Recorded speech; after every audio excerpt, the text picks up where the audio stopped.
Hi friends, അസ്സലാമു അലൈക്കും. മാഷീസ് വ്ളോഗിലേക്ക് എല്ലാവർക്കും സ്വാഗതം. ഇന്നൊരു ഗാർഡൻ വീഡിയോ ആണ് നിങ്ങളുമായി ഷെയർ ചെയ്യുന്നത്.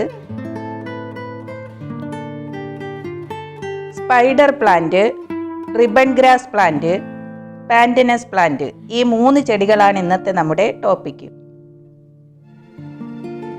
ഒരുപോലുള്ള 3 വ്യത്യസ്ത ചെടികളാണിവർ. ഈ 3 പ്ലാന്റ്സും കാണാൻ ഒരുപോലെ ഇരിക്കുന്നെങ്കിലും ഇത് 3 ഫാമിലിയിൽ പെട്ടതാണ്. ഇനി നമുക്ക് ഓരോ പ്ലാന്റ്സിനെ കുറിച്ചും പറയാം. ഇതാണ് സ്പൈഡർ പ്ലാന്റ്. സ്പൈഡർ പ്ലാന്റ് തന്നെ പല വെറൈറ്റി ഉണ്ട്. കോമൺ വെറൈറ്റി സ്പൈഡർ പ്ലാന്റ് ആണിത്. ഇതിന്റെ ഇലകളുടെ ഇടയിൽ നിന്നും ഒരു വള്ളി മുളച്ചു വരികയും അതിൽ സ്പൈഡർ പോലെ കുഞ്ഞു തൈകൾ ഉണ്ടാവുകയും ചെയ്യും. ആ വള്ളികൾ തൂങ്ങിക്കിടക്കുന്നത് കാണാൻ നല്ല ഭംഗിയാണ്. ഈ കുഞ്ഞു തൈകളിൽ വേരുണ്ടായി കഴിഞ്ഞാൽ നമുക്ക് പിരിച്ചു നട്ടുകൊടുക്കാം. അതുപോലെ തന്നെ ഇതിന്റെ ചുവട്ടിൽ നിന്നും തൈകൾ അടർത്തിയെടുത്തും പുതിയ പ്ലാന്റ് ഉണ്ടാക്കാം. ഒരു കാര്യം പ്രത്യേകം ശ്രദ്ധിക്കണം, ഈ സ്പൈഡർ പ്ലാന്റിന് അധികം വെയിൽ വേണ്ട.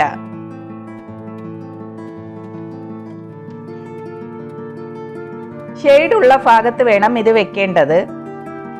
അതുപോലെ ഇതിന് അധികം വെള്ളവും വേണ്ട. ദിവസം 1 നേരം നനയ്ക്കുക. കുറഞ്ഞ അളവിൽ നനച്ചു കൊടുത്താൽ മതിയാകും.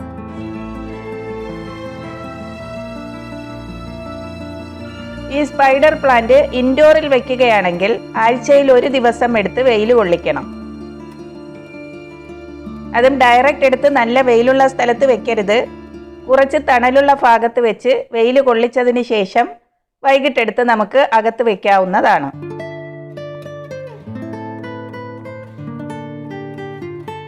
ഇത് നമുക്ക് ചട്ടിയിലും നിലത്തും വെള്ളത്തിലും ഹാങ്ങിങ് പോട്ടിലും എല്ലാം വളർത്താൻ പറ്റുന്ന നല്ലൊരു ചെടിയാണ്. ഇത് നട്ടു കഴിഞ്ഞാൽ അധികം കെയർ ഒന്നും കൊടുക്കേണ്ട ആവശ്യമില്ല. ഏത് ക്ലൈമറ്റിലും വളരുന്ന ഒരു ചെടിയാണിത്.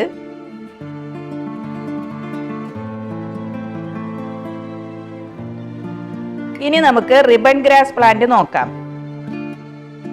ഇതാണ് റിബൺ ഗ്രാസ് പ്ലാന്റ്. ഇത് ശരിക്കും സ്പൈഡർ പ്ലാന്റ് അല്ല.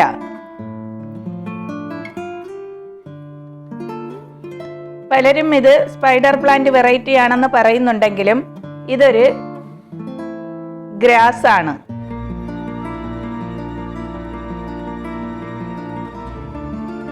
ഇതിന്റെ ലീവ്സിന് കട്ടി കുറവാണ്. റിബൺ ഗ്രാസ് പ്ലാന്റിന്റെ ഇലകൾ റിബൺ പോലെ ഇരിക്കുന്നത് കൊണ്ടാണ് ഇതിനെ റിബൺ ഗ്രാസ് പ്ലാന്റ് എന്ന് പറയപ്പെടുന്നത് തന്നെ.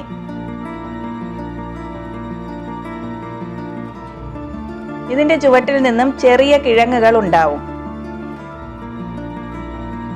ഓരോ ചെടിയും കിഴങ്ങോടുകൂടി ചുവട്ടിൽ നിന്നും ഇളക്കി മാറ്റി നടാവുന്നതാണ്.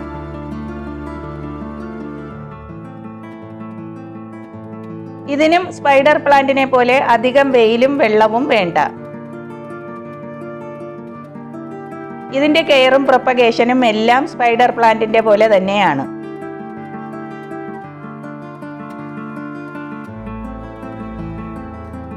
ഇത് പ്രൊപ്പഗേറ്റ് ചെയ്യുമ്പോൾ പൊട്ടിപ്പോകാതെ നോക്കണം. ബേബി പ്ലാന്റിൽ നിന്നാണ് പ്രൊപ്പഗേറ്റ് ചെയ്യുന്നത്. റിബൺ ഗ്രാസ് പ്ലാന്റിനും സ്പൈഡർ പ്ലാന്റിനും പെട്ടെന്ന് വേര് പിടിക്കുകയും പെട്ടെന്ന് തന്നെ ബേബി പ്ലാന്റ് വരികയും ചെയ്യും. റിബൺ ഗ്രാസ് പ്ലാന്റ് നല്ലൊരു ഇൻഡോർ പ്ലാന്റ് ആണ്. ഇൻഡോറിൽ വെച്ചാൽ നല്ല ഭംഗിയാണ് ഇത് കാണാൻ. ഇനി നമുക്ക് പാൻറ്റനസ് പ്ലാന്റിനെ കുറിച്ച് പറയാം. ഇതാണ് പാൻറ്റനസ് പ്ലാന്റ്. ഇത് ഗോൾഡൻ സ്പൈഡർ പ്ലാന്റ് എന്നും അറിയപ്പെടുന്നു.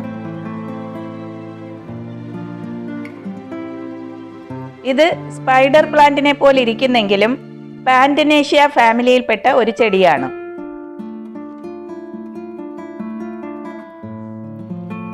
ഇതിൻ്റെ ഗ്രീൻ കളർ ലീവ്സ് മാത്രമുള്ള ചെടിയാണ് നമ്മൾ ബിരിയാണിയിലും മറ്റും ചേർക്കുന്ന രംഫൈല. ആ ചെടി ഇപ്പോൾ എൻ്റെ കയ്യിലില്ല, ഉണ്ടെങ്കിൽ കാണിക്കാമായിരുന്നു. പാന്റനസ് പ്ലാന്റിന്റെ ഇലകൾക്ക് നല്ല യെല്ലോയിഷ് കളറാണ്.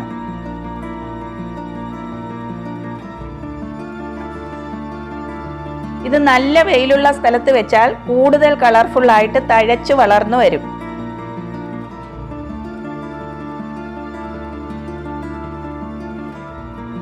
ഇതിന്റെ ചുവട്ടിൽ നിന്നാണ് പുതിയ തൈകൾ ഉണ്ടാവുന്നത്. അതുപോലെ ഇതിന്റെ വേരിന്റെ ഭാഗത്ത് സൈഡിലായിട്ട് ചെറിയ കമ്പുകൾ മുളച്ചു വരും. സ്റ്റൗട്ട് ട്രങ്ക് എന്നാണ് ഇതിനെ അറിയപ്പെടുന്നത്. ഇതാണ് പാന്റനസ് പ്ലാന്റിനെ താങ്ങി നിർത്തുന്നത്. ഈ സ്റ്റൗട്ട് ട്രങ്ക് സ്പൈഡർ പ്ലാന്റിൽ ഇല്ല.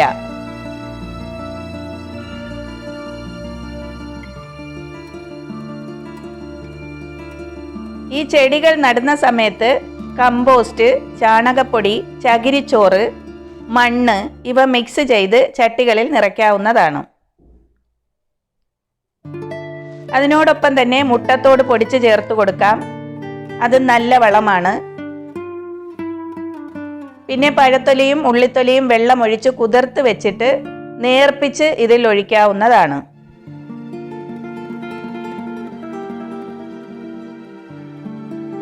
ഇനി വെള്ളത്തിലാണ് ഈ ചെടികൾ വെക്കുന്നതെങ്കിൽ ഇടയ്ക്കിടയ്ക്ക് വെള്ളം മാറ്റി കൊടുക്കണം.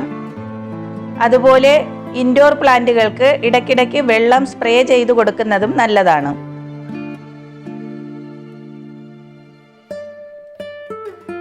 ഇപ്പോൾ ഞാനൊരു പാന്റനസ് പ്ലാന്റിന്റെ തൈ ഇളക്കിയെടുത്ത് വെക്കുന്നതാണ് നിങ്ങൾ കാണുന്നത്. ഇതേ സെയിം മെത്തേഡിൽ തന്നെയാണ് സ്പൈഡർ പ്ലാന്റും റിബൺ ഗ്രാസ് പ്ലാന്റും നടുന്നത്. ഇത് ഈ പോട്ടിൽ വെച്ചിട്ടുണ്ട്. ഇതിലേക്ക് ഇനി കുറച്ച് വെള്ളം ഒഴിച്ചു കൊടുക്കാം.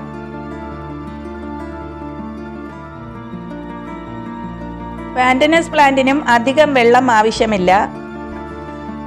നല്ല വെയിലുള്ള സ്ഥലത്താണ് വെക്കുന്നതെങ്കിൽ ദിവസം ഒരു നേരം വെള്ളമൊഴിച്ചു കൊടുത്താൽ മതി.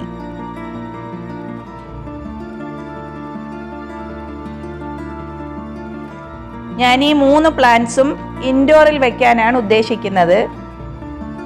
അതുകൊണ്ട് കുറച്ച് പെബിൾസും കൂടി ഇട്ട് ഒന്ന് ഡെക്കറേറ്റ് ചെയ്തെടുക്കുന്നുണ്ട്.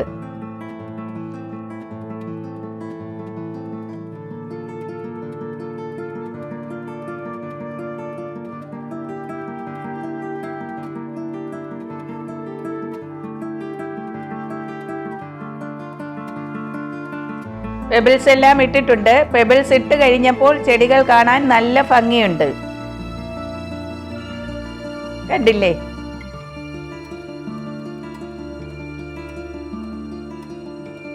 അങ്ങനെ നമ്മുടെ 3 ഇൻഡോർ പ്ലാന്റ്സും സെറ്റ് ചെയ്തിട്ടുണ്ട്. ഇത് ഞാൻ എവിടെയാണ് വെച്ചിരിക്കുന്നതെന്ന് കാണിച്ചു തരാം. എൻ്റെ ഫ്രണ്ട് ഡോറിൻ്റെ ഇരു സൈഡിലുമുള്ള ഷുള്ളർ വിൻഡോയിലാണ് വെച്ചിരിക്കുന്നത്. കണ്ടോ? ഒരു സ്പൈഡർ പ്ലാന്റും ഒരു റിബൺ ഗ്രാസ് പ്ലാന്റുമാണ് വെച്ചിരിക്കുന്നത്. ഈ വീഡിയോ നിങ്ങൾക്ക് ഇഷ്ടമായെങ്കിൽ ലൈക്ക് ചെയ്യുക. ഒപ്പം ചാനൽ സബ്സ്ക്രൈബ് ചെയ്യാൻ മറക്കരുത്. സബ്സ്ക്രൈബ് ചെയ്യുമ്പോൾ തൊട്ടടുത്തുള്ള ബെല്ലൈക്കൺ കൂടി പ്രസ് ചെയ്തിട്ട് ആൾ എന്നുള്ള ഓപ്ഷൻ കൂടി ക്ലിക്ക് ചെയ്യുക. അപ്പോൾ ഞാനിടുന്ന വീഡിയോസിൻ്റെ നോട്ടിഫിക്കേഷൻ നിങ്ങൾക്ക് ലഭിക്കുന്നതായിരിക്കും. Thanks for watching my video.